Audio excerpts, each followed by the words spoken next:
George Saunders já era um autor reconhecido nos Estados Unidos por seus contos, ensaios, novelas, livros infantis, mas foi seu primeiro livro de ficção, Lincoln no Limbo, que o catapultou para o mundo inteiro. Lançado em 2017, o livro foi vencedor do prestigioso Man Booker Prize e hoje a gente discute ele aqui no Rede Poderosa de Intrigas. Bota a vinheta.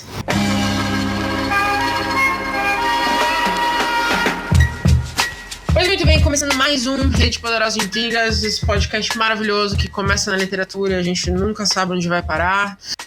Hoje a gente fala de um livro que foi lançado aqui no Brasil pela Companhia das Letras em 2018, fez muito sucesso lá fora e tem toda a cara de Caio Lima, num tom experimental aqui, não é não, Caio?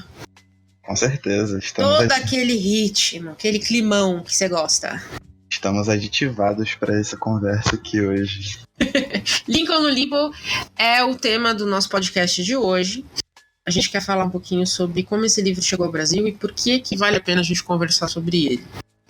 Caio, conta um pouquinho da história pra gente. Então, basicamente o livro conta a história do filho do Abraham Lincoln, Willie, que morre aos 11 anos de idade de febre tifoide. E logo assim que ele morre, ele ascende a esse limbo, no original, né, o bardo, e o livro todo se dá nessa tentativa de várias vozes captarem os sentimentos de Abraham Lincoln e ajudarem a encaminhar o Willie, né, para algo definitivo, para que tanto a criança de 11 anos não sofra nesse espaço intermediário entre vida e morte, digamos assim, quanto o pai, que vai e volta várias vezes da capela onde ele está sendo velado, aceite de vez o que aconteceu, porque ele está no meio da Guerra Civil Americana. Então, por mais que exista essa questão de uma morte muito pessoal, muitas mortes estão acontecendo ao mesmo tempo e ele é o centro dessas mortes todas, desses acontecimentos todos, né? Então ele tem que se recuperar o mais rápido possível, ele é um estadista. Basicamente é isso. O livro, como você bem disse, ganhou o Man Booker Prize em 2017. É o livro de estreia do Saunders, mas o Saunders já é um contista renomado há muito, muito tempo e tem alguns livros maravilhosos, como Pastoralia, que ele lançou em 2000, In Persuasion Nation, que ele lançou em 2006, e o 10 de dezembro, que é o único desses três que tem aqui, saiu pela Companhia das Letras também, lançado em 2013, né? Uma coisa que eu gostaria de ressaltar pra gente, eu acho que é muito importante, é o trabalho de tradução, até porque esse livro foi traduzido por nada mais, nada menos que Jório Dauster, que é um dos caras responsáveis por traduzir escritores do calibre de Philip Roth, de J.D. Salinger, Vladimir Nabokov e Ian McEwan. Então, tipo assim, o cara, né? Nada mal. Tá nada mal. O cara sabe o que faz quando traduz. E assim, o trampo, dada a estrutura do romance, o trampo que ele teve pra traduzir esse Lincoln no Limbo deve ter sido, tipo, pesadíssimo. Insano. Insano, isso é verdade. O que é interessante é que ele escolheu limbo e não purgatório pra tradução de bardo, né? Isso diz bastante. Bastante, porque o purgatório, talvez, pelo menos, eu não sou um cara religioso, você também não, mas a minha ideia de purgatório fica muito parecida com a do Alto da Compadecida, tá ligado? que é como se fosse um fórum, né, pra você ser julgado ali e tal. Uhum. E não é... Tem muito a ver de religião, né? Tem muita coisa de religião atrelada à palavra, eu diria. Sim. E assim, no caso desse limbo, né, do bardo, ele foge muito desse purgatório, pelo menos no meu ideal de purgatório. Ele é como se a pessoa estivesse fora do corpo, né? Ela ainda não ela não tomou a noção de que tá morta, sabe qual é? Ela tá ali esperando voltar esperando a cura. Então, logo no começo tem a questão de que eles tratam o caixão como caixa de doente. Eles acham que aquilo ali é como se fosse uma maca de hospital, mas como você tá no meio da guerra, ou, sei lá, por uma nova postulação médica, você não tá numa maca ou num leito de hospital, você tá num caixão, uma caixa de doente. Essa coisa não tem essa percepção de que bateram as botas. É por isso que limbo eu achei que foi a palavra perfeita, na verdade.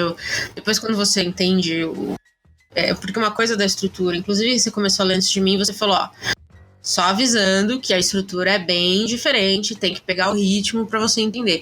E ela dá uma estranheza muito forte no começo, quando você começa a ler, até você entender quem que tá falando e quem são essas vozes, ou de quem são essas vozes. Ele é bem confuso no começo até você entrar no ritmo. E também porque não tem só essas vozes dos narradores como se fosse uma peça, né? Ele também intercala com capítulos em que ele tem trechos de jornal, trechos de biografias, alguns são reais, alguns são fictícios. Então, assim, é um grande apanhado de coisas pra pintar esse cenário pra gente, né? Cara, o começo dele é bem esquisito também, porque ele é formado por esses relatos que parecem relatos de livro de história, né? Ou de cartas antigas, assim. Então, como ele é muito focado e quem já pegou o livro já pegou sabendo, a grande maioria das pessoas já pega sabendo que ele mistura essa questão dos relatos ficcionais com os relatos, com trechos reais de livros de história e cartas, etc. Isso acaba te tirando um pouco do prumo. Mas quando começam a aparecer as almas ali, né, os narradores mesmo, essas vozes acabam confluindo para que a história seja, sabe, seja um pouco mais azeitada, assim, você consegue mergulhar melhor, apesar dessas vozes, que são muitas, serem completamente distintas em comportamento, e elas querem também expressar as agruras delas, então acabam misturando histórias pessoais no meio da história, né, do Abraham Lincoln com o filho, vira uma miscelânea ferrada, assim, mas depois engrena, tipo, depois dá pra ir tranquilo. Quando você pega o ritmo, eu acho que é fácil de seguir. Outra coisa interessante, eu acho que, de novo, espertamente criada, é que quando eu comprei o livro, eu não sabia muito sobre. Quando eu peguei o livro pra ler, eu não sabia muito sobre a história. E aí, quando eu tinha a sensação de que era algo que seria muito focado no Abraham Lincoln, no presidente, talvez alguma ficção que girasse em torno só dele. Em momento nenhum eu tinha pensado que podia ter um outro Lincoln na história. Então foi uma surpresa muito grande quando eu finalmente entendi que, na verdade, o que dava o chamariz da história, né, o que dava digamos, o startup dessas almas era a morte do filho. E o fato de que essas almas queriam ajudar essa criança, porque parece que no bardo, se você não vai de um lado para o outro, você acaba ficando deformado, né? E crianças parece que tinham... Porque tem uma cena em que o Willy começa a ser agarrado, né, por coisas que saem, assim... tipo demônios. Como se fosse isso. Então, assim, você tinha que decidir logo o que ia acontecer com o Willy, porque pra alma dele não ficar deformada pra sempre, ou ele ser agarrado de vez por esses demônios, vamos dizer assim.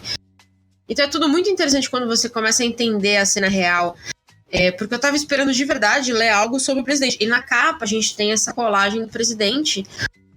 Pra mim a capa é incrível, porque o que mostra no livro é exatamente isso. São os diversos lados do Abraham Lincoln, o estadista que tá no meio de uma guerra, uma guerra difícil, uma guerra intensa, uma guerra que ia definir muito provavelmente a história dos Estados Unidos, e ele sabia disso, e uma crise pessoal, assim, que não tem nem por como a gente começar a explicar, sabe? Um pai que perde um filho aos 11 anos de idade.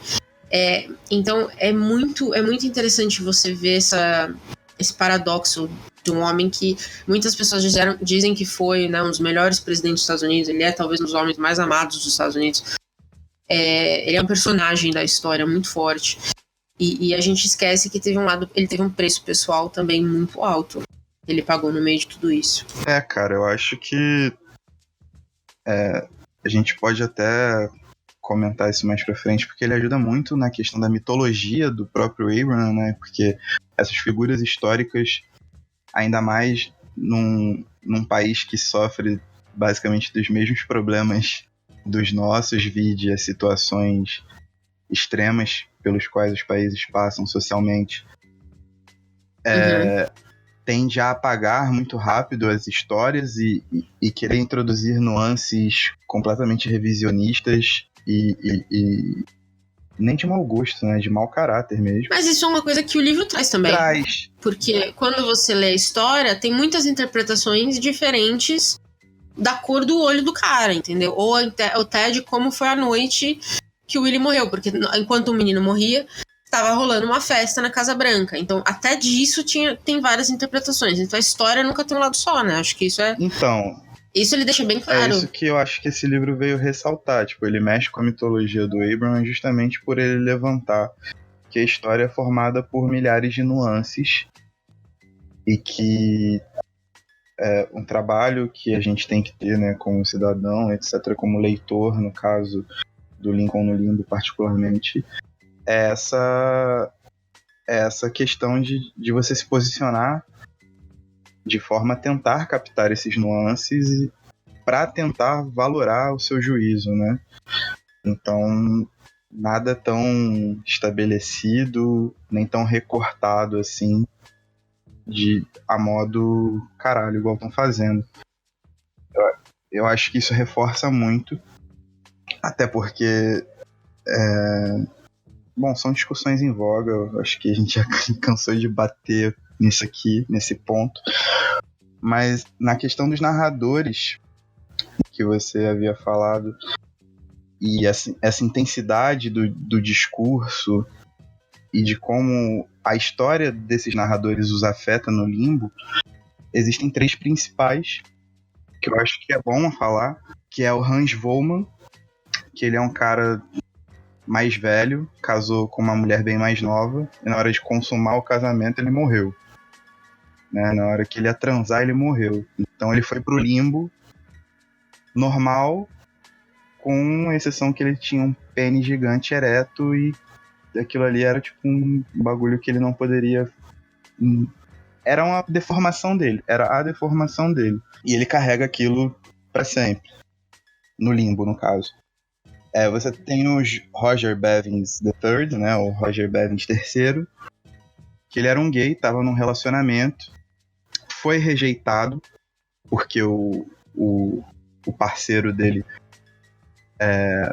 queria levar uma vida normal, uma vida, entre aspas, direita, e aí ele se desenganou com a vida e cortou os pulsos.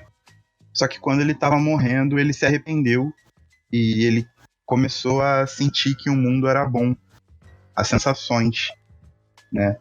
Então quando ele vai pro Limbo, ele é um cara que é cheio de olhos, ouvidos, narizes, bocas, braços, uma parada que, pô, só de ficar imaginando já dá uma parada meio esquisita, é meio bizarro.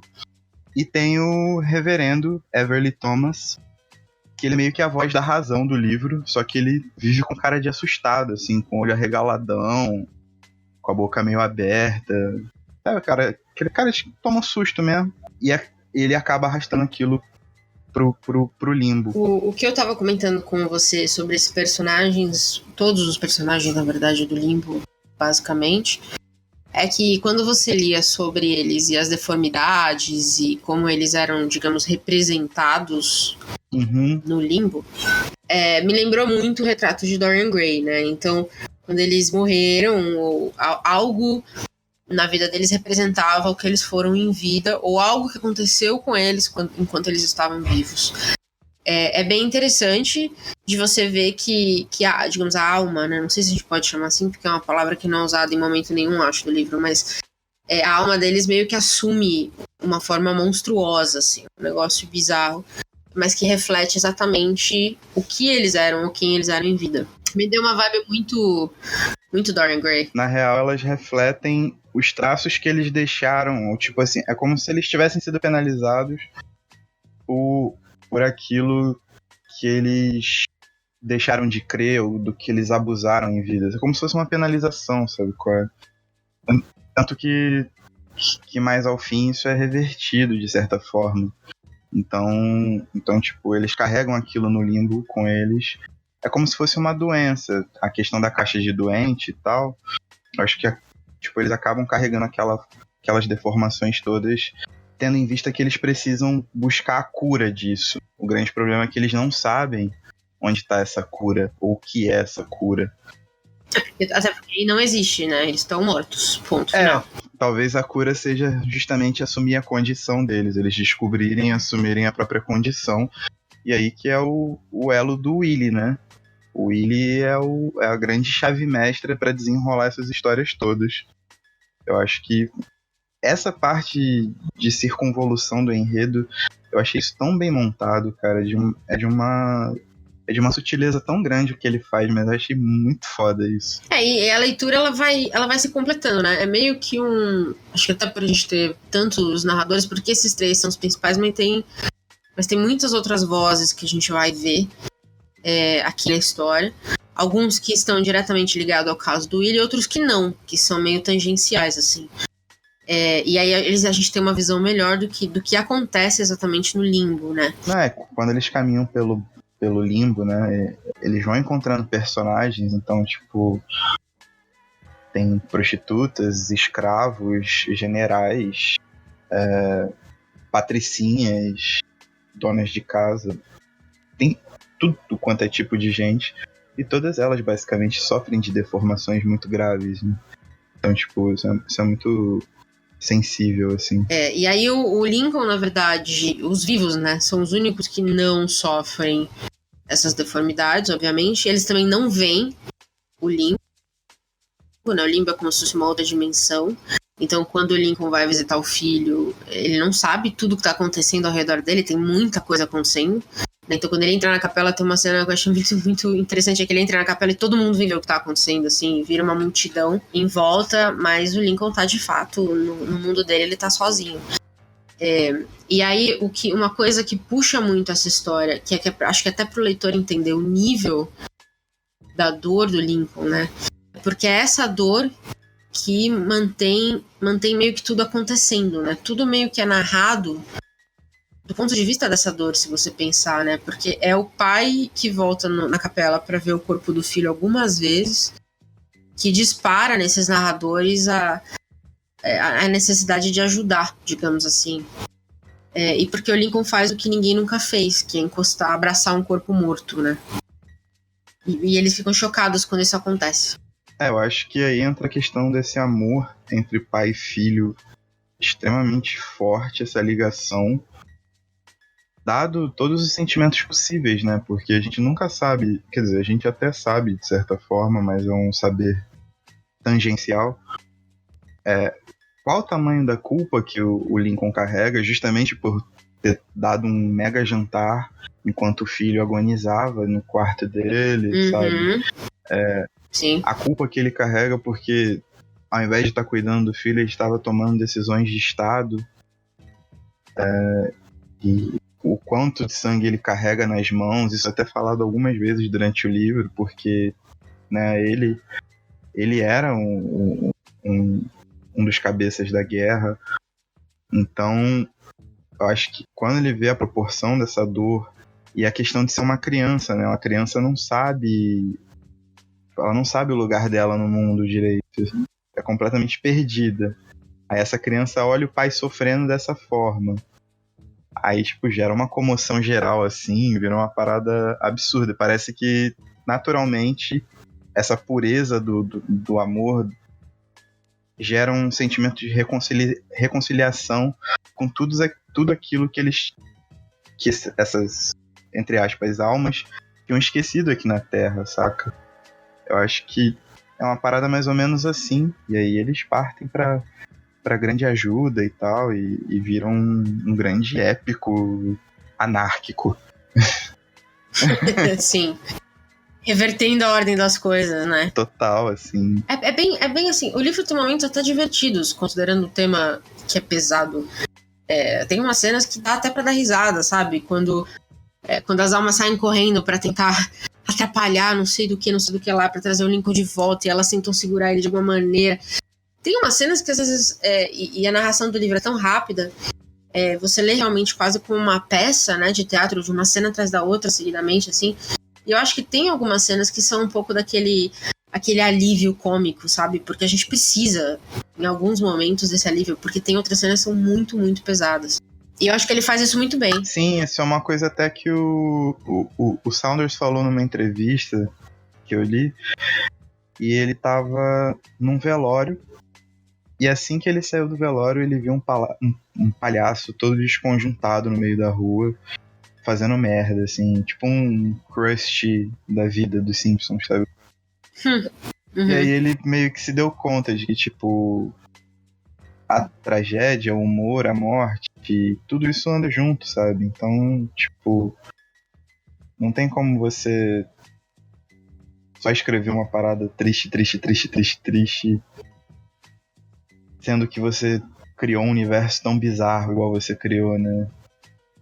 Exato. Totalmente bizarro, Sim, né? com certeza. Beira, tipo, algumas imagens beiram surrealismo absoluto, assim, tipo... Isso é Sim. muito maneiro. Uma coisa legal do livro, e a gente até tava falando sobre isso um pouco, que você falou agora antes, né, que o Lincoln é esse personagem, eu falei também que o Lincoln é esse personagem meio que ele é um ídolo, não sei, pra muita gente nos Estados Unidos, acho que você usou outra palavra, um mitológico, né, um mito do Abraham Lincoln.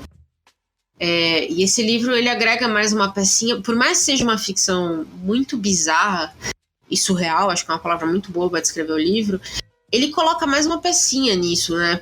Principalmente quando você começa a ver as timelines, assim, de quando o filho morreu e como a guerra tava... do que estava acontecendo na guerra, assim, coisas que...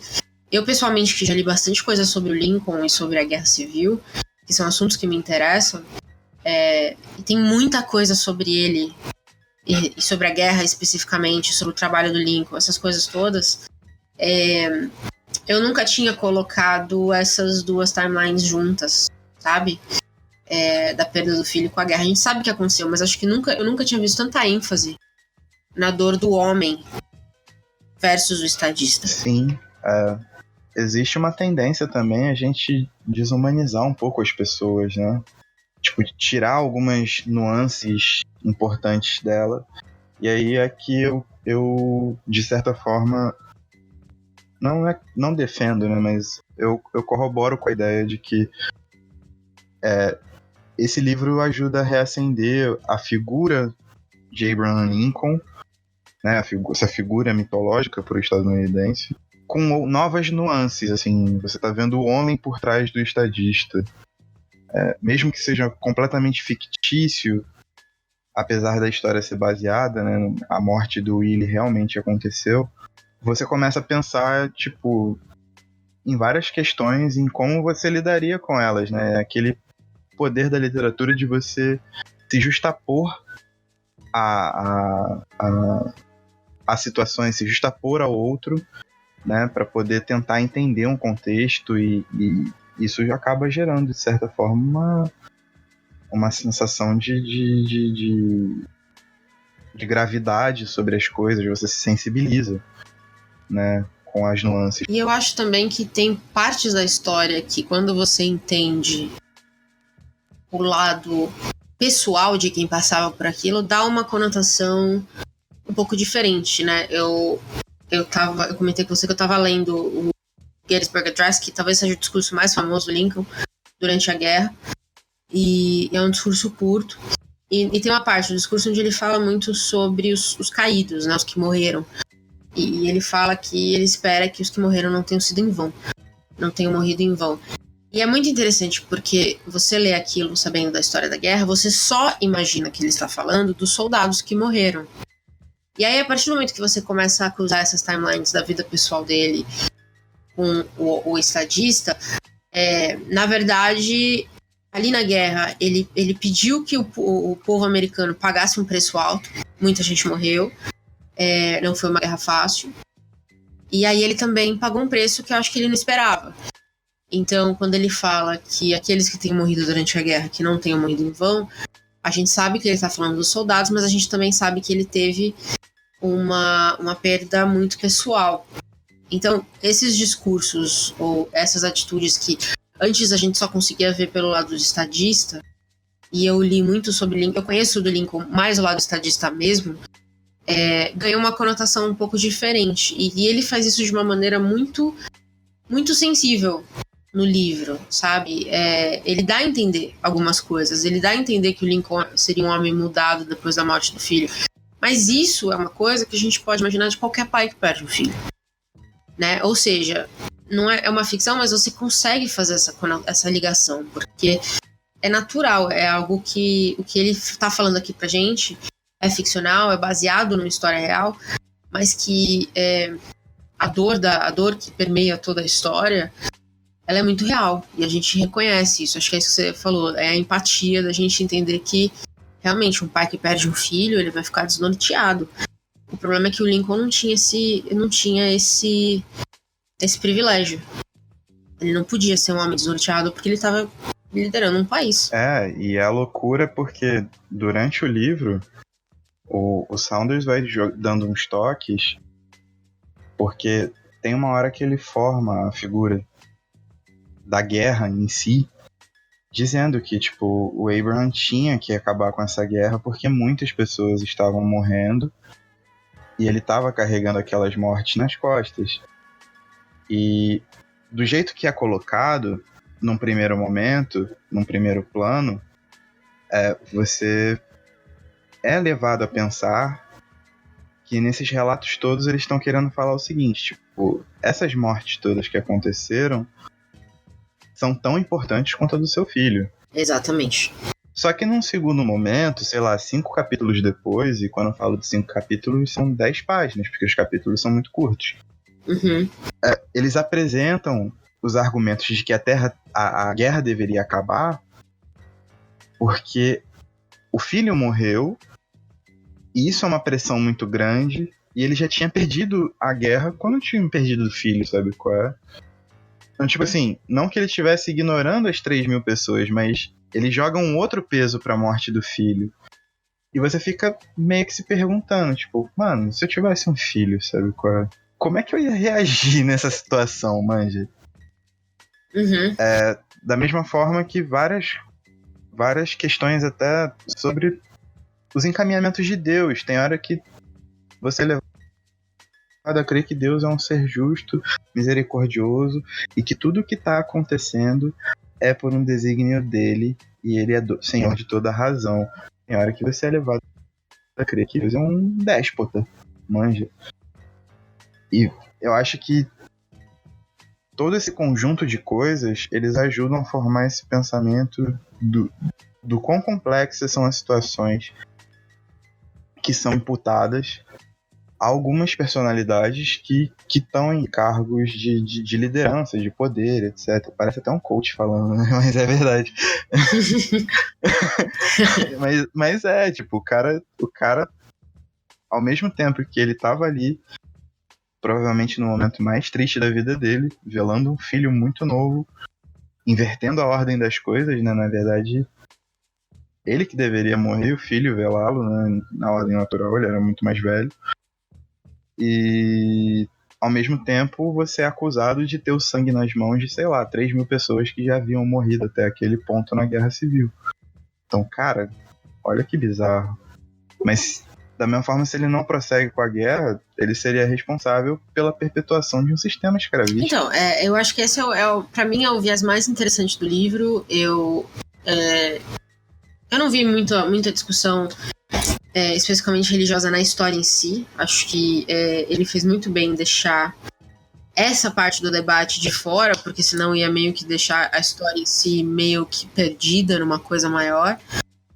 Então acho que ele controlou isso bem. E pra mim foi isso, mostrar um viés de uma história que a gente sabe que aconteceu, mas a gente não sabe como impactou a história em si, né? Porque no final das contas a guerra continuou. Ele sai da capela decidido a fazer a coisa certa, mesmo que tenha a ver em matar pessoas, né? Que seria um princípio anticristão por norma, né? Por síntese. Pra alguns, né? Pra alguns Não, cristãos. eu digo na verve do pensamento cristão, né? Exato. A teoria cristã, digamos que sim. Exato. Na prática, a gente sabe que... não necessariamente, mas enfim. Mas me fala uma coisa, assim, olhando tudo isso, tudo que a gente discutiu, todas as diversas interpretações que a gente conseguiria ter desse livro, a construção da história. Eu sei que você gosta de um livro bem experimental, acho que esse é bem nessa vibe.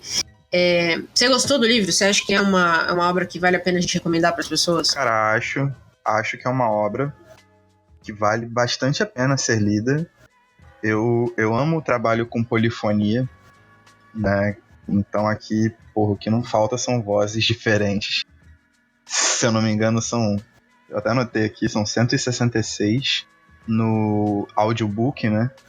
Realmente são 166 pessoas. Sério? Sério, inclusive o próprio George Saunders faz um. Faz uma Nossa, pontinha. também. Porque contratou 165, faltou verba, ele falou, vou ter que ir. O Vai Ver, ele é tipo o Stan Lee dos livros dele, manja. Ele sempre vai fazer uma pontinha nos audiobooks. Se ele repetir a fórmula, eu acho que pode ser né? sim, bem pensado. Né? Pois Stan Lee, quer dizer, George Saunders e Stan Lee da literatura de ficção americana. Curti, recomendo demais. Acho que é uma puta experiência no cerne do que a literatura pode oferecer em relação a você se colocar no lugar do outro, a você refletir a complexidade das questões, a complexidade do ser, do agir e etc. Tem algumas ressalvas em relação a algumas soluções fáceis mais pro final do livro. Eu também não curti muito a questão dos espíritos tentarem entrar no corpo, né? Eu entendo o porquê disso existir, mas acabou que foi uma solução que pra mim tirou um pouco da graça do livro, que era justamente você ir criando os contornos, né? Bem tangenciais. Então você só ficava com os vultos da coisa, assim. Eu acho que isso tirou um pouco essas partes em que os espíritos entravam no Lincoln, entravam não sei aonde, tal. Isso não me agradou tanto, mas entendo completamente. Tem um fundamento dentro do próprio conceito de limbo, de bardo e etc. E é isso. É um baita livro, cara. É um baita livro, assim. Eu curti bastante. Muito bom. Vamos encerrar então e bora para as recomendações? Vamos, claro.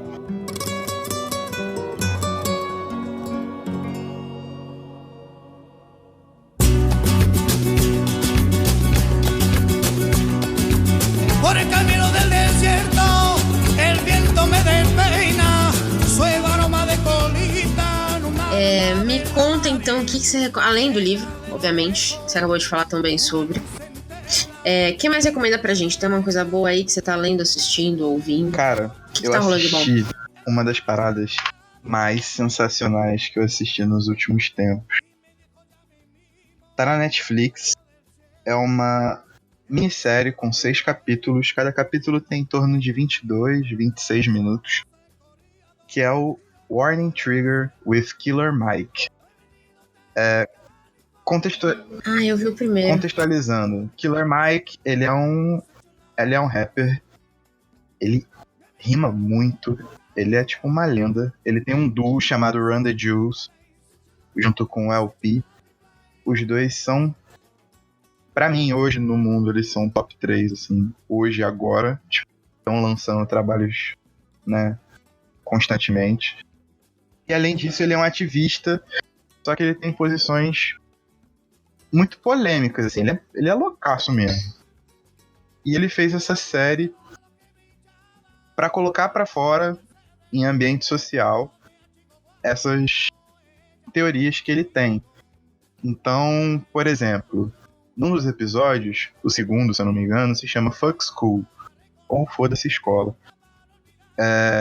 Ele atesta que os estudantes de rede pública estadunidenses têm os mesmos índices de alfabetização, de conhecimento, que estudantes de países de terceiro mundo.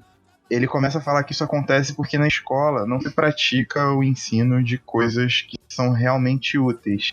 Eles ensinam você a sonhar muito alto, em você ser um astronauta que vai pousar em Plutão, mas eles não te ensinam como você vai fazer isso.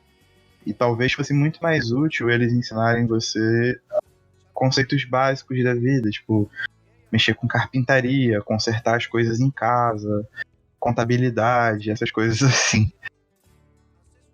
Justo. Ele vai apresentando essas propostas para crianças. Só que a diretora de um colégio rejeita veementemente, fala, olha, isso aí seria melhor com adultos. E aí ele foi pesquisar como ele poderia chamar a atenção de adultos em colégios técnicos e tal, né? Ou o pessoal que está fazendo EJA, né? O EJA, né? Que é a alfabetização tardia e tal. E aí ele pegando dados, descobre que o consumo, né, as visualizações em sites pornográficos são, tipo, maiores do que a do Twitter, Instagram e uma outra rede social muito grande juntas. Então ele fala, beleza, eu vou fazer um tutorial pornô e esses caras vão aprender. E ele aplica esse bagulho, tá ligado? Isso é um episódio? É um episódio, são 6. E todos eles, tipo, serão unidos no último episódio, que é quando ele constrói um país dentro de Atlanta, que é New Africa. E ali ele aplica todas essas, né, estruturas que ele montou, que ele pensa. É uma parada que às vezes chega a ser até escatológica, saca? Porque ele dá verve pra imaginação dele fluir e ele recebe justamente pra poder botar isso em prática. Mas, cara, apesar disso, ele é um cara muito lúcido, e as críticas que ele faz ao sistema e a questão de todas as opressões sofridas por mulheres, negros, comunidade LGBTQ+, e, né, nativos americanos, latinos. Minorias, certo. Cara, são muito pertinentes. É foda. O Killer Mike é um maluco muito louco. Muito, muito louco. Mas ele é um cara muito foda, assim. Ele tem uns raciocínios muito fodas. Inclusive, ouçam Run the Jewels. Vocês não vão perder nada. Na verdade, vocês só vão ganhar. A segunda dica que eu tenho, segunda dica, né, recomendação, é um filme russo lançado em 2014 chamado Leviatã. Só assistam esse filme, tá ligado? Eu acho que ele é um suprassumo do desconsolo do mundo como ele o é, sabe? Dessa união promíscua entre Estado, capital e igreja, que solapa todo mundo e você não tem como lutar contra. Eu vi online. Tem fácil. Não tá na Netflix. Tem fácil pra baixar, mas não tá no Netflix. Mas ele tem legenda em português e é tudo bem certinho, assim, tá tipo... Você não precisa manjar de russo pra ver, assim. E pra fechar, minha terceira recomendação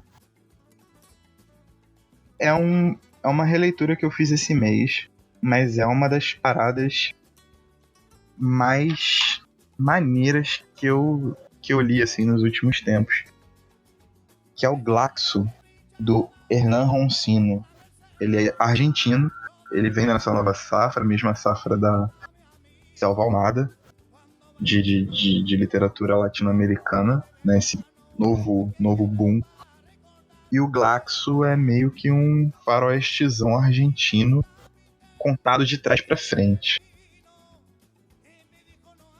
Então, tipo, o recurso narrativo que esse cara usa, a fragmentação da memória do começo, até a raiva com que o assassinato é cometido, né, e ali em tempo real, logo no final, no último capítulo do livro, cara, é uma aula de como você deve construir um livro. É o que eu digo, tipo, na minha avaliação, obviamente, eu sou um leigo, a experiência que eu tenho é de ser um leitor, mas é o que eu encaixaria como um livro perfeito. Excelente, excelente, excelente. Boas dicas. Eu tenho uma só. Uma dica que é uma dica e uma reclamação na mesma coisa. Eu assisti o documentário, são 8 episódios, chama Dirty John, que tá na Netflix também. Que é a história baseada numa história real de um cara que chamava John, que assediava mulheres, ele perseguia, stalkeava, ele se envolvia com mulheres por questões financeiras, e aí ele roubava, ele era viciado em drogas, ele ameaçava de morte. Então ele não era uma pessoa muito legal, né? Então a história, o que a gente vê na série, na verdade, é a história desse homem e como ele se envolveu com a esposa, a mulher que veio a ser a esposa dele, a primeira, e depois a segunda esposa dele, que foi aí um desfecho trágico da história. Então, assim, não é uma série bonitinha, sabe? Faz sentido? Acho que essa descrição mostra que a gente tá falando de um psicopata que fazia o terror na vida das mulheres. E é uma recomendação porque a série é bem feita, ela é um pouco lenta em alguns momentos, mas a série é bem feita. As atuações estão muito boas. Acho que vale assistir. Mas a minha reclamação é que a dona Netflix lançou a série em português com o nome Dirty John e o subtítulo O Golpe do Amor. Então, assim, não é uma comédia romântica fofinha de um cara problemático. É a história de um psicopata. É a história de um homem que ameaçava matar mulheres. É a história de um homem que assediava mulheres. De várias maneiras, que abusava de mulheres de várias maneiras. O Golpe do Amor não é bem um subtítulo que a gente gostaria que tivesse nessa série, não é mesmo? Assim, eu vi esse subtítulo, antes de eu conhecer a história, eu literalmente achei que era uma comédia romântica. O Golpe do Amor. Caralho. Vai ver, ele era um golpista, ele era meio mau, e aí ela veio, apaixonou, e aí eles ficaram juntos para sempre. E assim, é muito ridículo dar um subtítulo desse pra uma história dessa. E eu acho que, eu não sei o que a Netflix estava pensando quando fez isso, mas o que eu só fiquei pensando é assim, ou é um golpe de marketing pra fazer as pessoas assistirem a história achando que é uma coisa quando na verdade é outra, ou é uma má fé real da Netflix usando um subtítulo fofinho, ou simpáticozinho, ou engraçadinho, porque ela acha que os crimes desse cara não são tão sérios, que eu espero que não seja isso. Então, assim, eu fiquei muito injuriada. Provavelmente é uma problematização maior que deveria ser, pra ser sincera. Mas eu achei bizarríssimo o Golpe do Amor, cara. Eu fiquei pé da vida quando eu vi esse título, esse subtítulo. Quando eu terminei a série, que eu voltei porque apareceu lá a página inicial e eu vi, como assim o Golpe do Amor, cara? Que amor? Sabe? É só golpe dos mais baixos, entende? Então, assim, dona Netflix, não tem condição. Não tem condição. Tem a série e tem um documentário também, tá? Que entrevista as pessoas que viveram com esse cara e conta a história real por trás da série. Então vale a pena assistir as duas coisas. Mas não se deixem levar por esse golpe do amor, não, tá? Não é o golpe do amor porra nenhuma, não tem amor nenhum nessa série. Enfim, tá aí minha recomendação recomendação barra reclamação do mês, não é possível. Tá foda. Mas enfim, não fechamos numa boa nota hoje. Mas falamos de muita coisa boa, falamos de um livro muito bom. Você teve recomendações muito boas, que eu quero assistir, eu vou atrás. Por favor. E acho que vamos encerrar num ponto positivo, não é mesmo? Vamos encerrar com a energia lá em cima. Eu tô tentando. Tentando também pode. Com certeza, claro. A gente pode tentar. Então falou que a gente se vê no próximo. É isso aí. Isso aí, fechamos. E tchau. Uhul.